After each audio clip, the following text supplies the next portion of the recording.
making sure we were ready for a hard game and sort of being unflappable, and I think that was real important tonight. Obviously, the first period was not the way we drew it up, but what was important is that we didn't let that get to us. We found our game, we got to it, and a big win.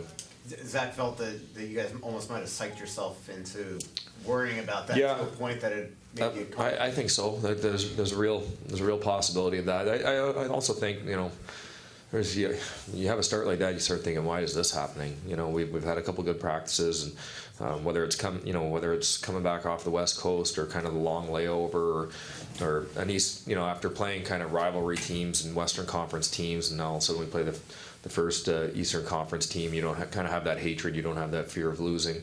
Just didn't think that the urgency level was quite where we needed to be in the first period, but we absolutely found it in the second, and that's what good teams do.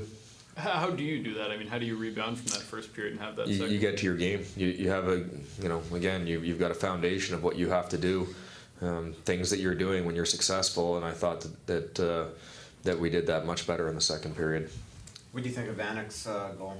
That was great. I mean, that was been waiting for those guys. I know that the second unit definitely has the ability to make some plays and create some goals, and that was Thomas is so dangerous in that area. What I liked is that it was more than just that play. I know the penalty might have looked tough in the first period, but we were all tough in the first period, and I thought his second and third period were real strong.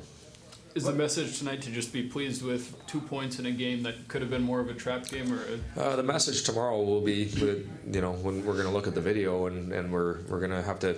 We need the game reps. It's real hard to improve. We've been practicing. We've had tons of practice. We had training camp, and you get to a certain level, and you can't get to another level until you start playing games. And we're going to hit a whole bunch of them here in the next little while. So every game that we play, we'll use it as an opportunity. We'll look at the bad, we'll look at the good, and we'll try to do more of the latter. Taking Dumbo off the power play, is that part of kind of the get him back into things? I just want him focused on his game, and also that unit hadn't scored, but I just want him focused on being solid and just being a real strong player, and I thought that he took a step tonight.